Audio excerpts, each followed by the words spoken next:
The greatest gift of my life was discovering that my son, who was born with Down syndrome, would be my greatest teacher. I learned he belonged to the largest minority group in the world, and according to the World Health Organization, 15% of the world's population has some form of disability.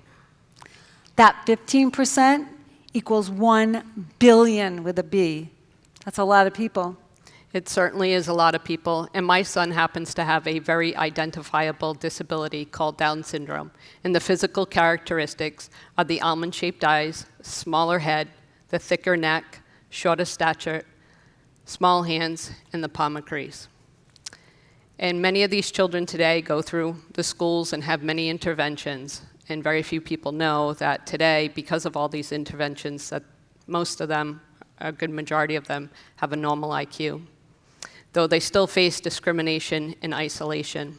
That's why I knew I wanted to share with everyone how people with disabilities deserve our acceptance and inclusion. And my name's Sherry Marcantonio. I founded Bridge Builders of Diversity in 2019 with the hope of bridging that gap. My vision for a better world for the 1 billion people with disabilities led me to Roberta. I'm Roberta Curry. I'm a special education teacher. And the detour that led me to this moment came with a bowl of vegetable soup. You see, I had been trying to avoid Sherry and her nonprofit. I know it's bad, But she invited me to Panera, and I can't resist their vegetable soup. So while I slurped my soup, she told me about her vision. I stopped eating and I started listening because her vision is one that I share. I have witnessed firsthand how my relationships with people who are perceived to be disabled have added joy, humor, and purpose to my life. I want to share with the world what I already know. People with disabilities enhance our lives. Sherry's passion was infectious. I was hooked. I became a member of Bridge Builders of Diversity. Thank God for vegetable soup. That's why we're dedicated to bridging the gap between differently abled people and our typical peers, where we can learn and grow together in a world of understanding for each other.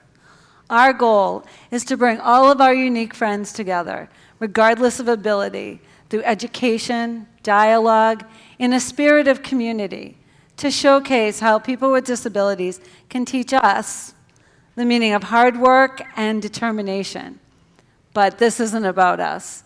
This is about the disabled population and how they are prepared for meaningful employment. I know I've watched my son overcome so much, from open heart surgery, low muscle tone that didn't allow him to walk till he was 5 or climb stairs on his own till he was 9. And he's persevered with dignity and grace and always a smile for everyone. But he worked so hard to be included, but he faces many obstacles ahead. Children like Nathan have worked so hard for acceptance and inclusion. Their long road to acceptance begins with a typical day for a school-aged child with disabilities. Like my son Nathan, who gets up a full hour before his brother to get dressed, eat, and brush his teeth. These daily tasks take him much longer due to his delayed fine motor skills. When he gets to school, he continues to work harder. He arrives to school, has breakfast, and off to class he goes. He doesn't have free time or study hall during the day. These are filled with speech and occupational therapy. After school, the demands continue. Sometimes he gets to play unified sports or participate in Special Olympics, but most days he works on daily living skills with his home-based worker. A child like Nathan has worked so hard to achieve the skills that most of us take for granted. As a special education teacher, I have worked with students with a wide range of abilities, but my goals for them have one thing in common: their future. When setting goals for my students, I have no time to waste. While the rest of us were learning to read and to write, students with disabilities are also learning to make eye contact, to answer yes and no questions, to develop fine motor and social skills that will lead them to acceptance in the future. But for many of them, there are very few opportunities for inclusion. Right. I advocated for my son to have multiple interventions when he was younger, like physical therapy to access home and school. He still needs occupational therapy for buttoning his shirt and writing.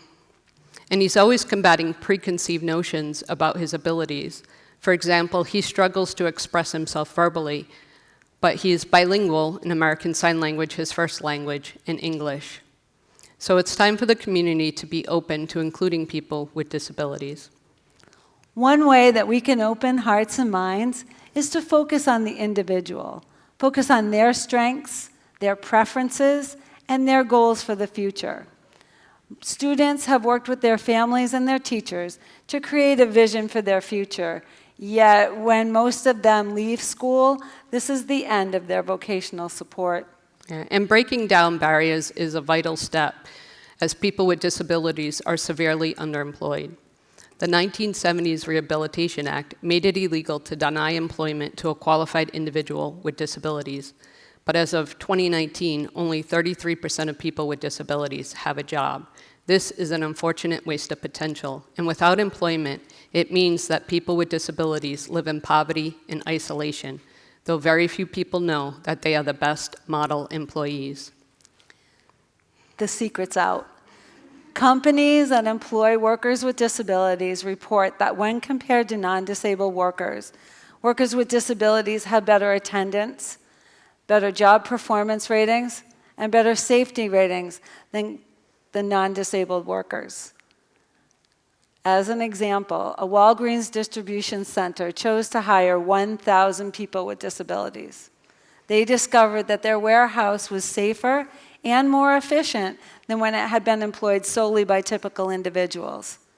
As an added bonus, it was more fun to come to work because there was less workplace drama. We know people with disabilities are model employees. What can we do to break down these barriers? When considering diversity in the workplace, consider people with disabilities in that conversation. Employers and organizations can be confident that they've hired somebody who knows what hard work and determination are. It goes like this. According to former Congressman Tony Coelho, one of the authors of the Americans with Disabilities Act, and a man with epilepsy, he says it's really fear of the unknown. And the best way to combat these fears is to get to know people with disabilities. And you'll find those things that you're fearful of are not true. That's why we're creating a platform of understanding of the intrinsic worth of people with disabilities. Here's where we stand. There are services provided to people who have children with disabilities to help them reach their full potential. Public schools and teachers work with families to create a vision for their students' future. There is legislation in place to protect people with disabilities from discrimination in the workforce. Now it's up to us, the community, to make space for people with disabilities in the world. After all, this is the one minority that any of us can join at any time. And right now we can start with person-first language, which means to identify somebody by their name and not their disability. So an example of what not to say. That Downs kid on the playground. Yeah, that's not too cool. It would be more appropriate to say Nathan the student who has Down syndrome. Advocate for accessibility and inclusion. Volunteer for organizations that support people with disabilities. And simply talk to and get to know somebody with disabilities. It will enhance your life.